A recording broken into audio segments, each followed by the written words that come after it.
बात करने के लिए लॉगिन करें www.astrotak.com। शंख जो है वो मुख्य रूप से एक समुद्री जीव का ढांचा है। पौराणिक रूप से ऐसा मानते हैं, कथाएं कहती हैं कि शंख की उत्पत्ति समुद्र से हुई थी। कहीं कहीं पर चूंकि समुद्र से माता लक्ष्मी भी प्रकट हुई थी और समुद्र से ही शंख निकला, इसलिए कहीं कहीं पर शंख को लक्ष्मी जी का भाई भी कहते हैं। और ऐसा मानते हैं कि जहां शंख होता है वहां लक्ष्मी जरूर होती हैं। मंगल कार्यों के अवसर पर और धार्मिक उत्सवों में शंख को बजाना शुभ माना जाता है।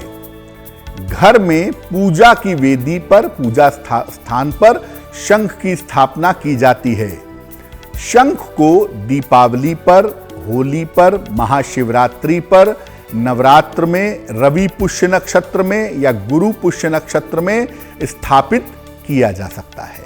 देखिए, विज्ञान के अनुसार शंख की जो ध्वनि है, जो साउंड है इसका, वो बड़ा इंपॉर्टेंट होता है।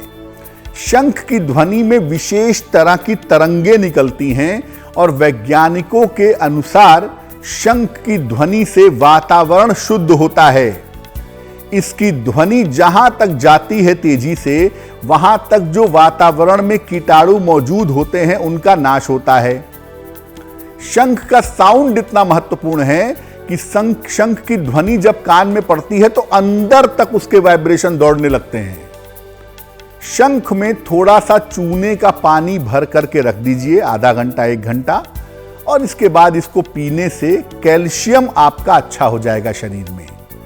शंख अगर आप नियमित रूप से बजाते हैं तो हृदय रोग और फेफड़ों की बीमारियां होने की संभावना कम हो जाती है। और जिनको स्टैमरिंग की प्रॉब्लम है, जो स्पष्ट नहीं बोल पाते, साफ और स्वच्छ आवाज नहीं निकलती, उन्हें शंख बजाना चाहिए। इससे वाणी दोष भी समाप्त होता है। देखिए, शंख कई प्रकार के होते हैं। ध्वनि के मामले में तो शंख जो है वो आम तौर पे सारे शंखों की ध्वनि फायदेमंद होती है।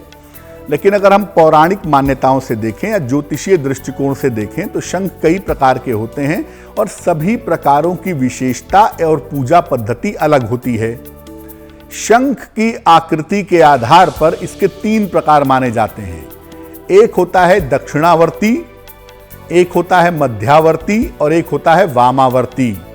भगवान विष्णु का जो शंख है वो दक्षिणावर्ती है। लक्ष्मी जी का जो शंख है वो वामावर्ती है। वामावर्ती शंख या लक्ष्मी जी का जो शंख है, इसको घर में स्थापित किया जाए तो धन का बिल्कुल अभाव नहीं होता। इसके अलावा महालक्ष्मी शंख भी आता है, मोती शंख भी आता है और गणेश शंख भी आता है।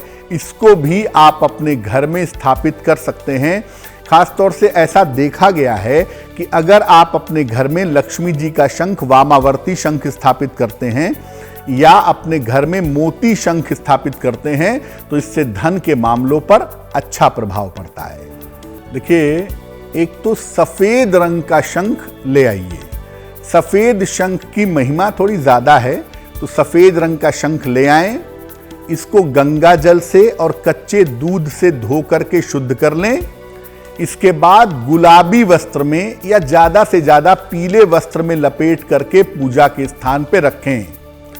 सुबह और शाम पूजा के बाद 3-3 बार इसको बजाइए और बजाने के बाद फिर धो करके पुनः पूजा स्थान पर रख दीजिए। ऐसा कहा जाता है कि शंख जो होता है वो पर्सनल होना चाहिए, यानी आपका जो व्यक्तिगत शंख है, आपके परिवार के लोग तो इस्तेमाल कर सकते हैं धो करके, लेकिन परिवार के बाहर के व्यक्ति को अपने परिवार का शंख मत दीजिएगा। और शंख इस्तेमाल करने के पहले भी धो लीजिएगा और इस्तेमाल करने के बाद धो करके फिर आप इसे पूजा स्थान पर रख सकते हैं। देखिए, शंख को किसी वस्त्र में लपेटकर, पीला वस्त्र हो या गुलाबी वस्त्र हो, उसमें लपेटकर या किसी आसन पर ही रखना चाहिए। सुबह और शाम को ही शंख बजाइए। हर समय रात में, दोपहर में शंख मत बजाइए। आप युद्ध करने नहीं जा रहे हैं, इसलिए सुबह शाम पूजा के बाद ही शंख बजाइए। शंख को बजाने के बाद धो करके रखिएगा। और जैसा पहले भी कहा कि आपके परिवार का जो शंख है वो किसी और को मत दीजिए, और दूसरे के परिवार का शंख स्वयं इस्तेमाल मत करिए। शंख पे आप अपने होंठ लगाते हैं तो आपके अंदर की तरंगें उस शंख के साथ मिल जाती हैं, वो पर्सनलाइज्ड हो जाता है।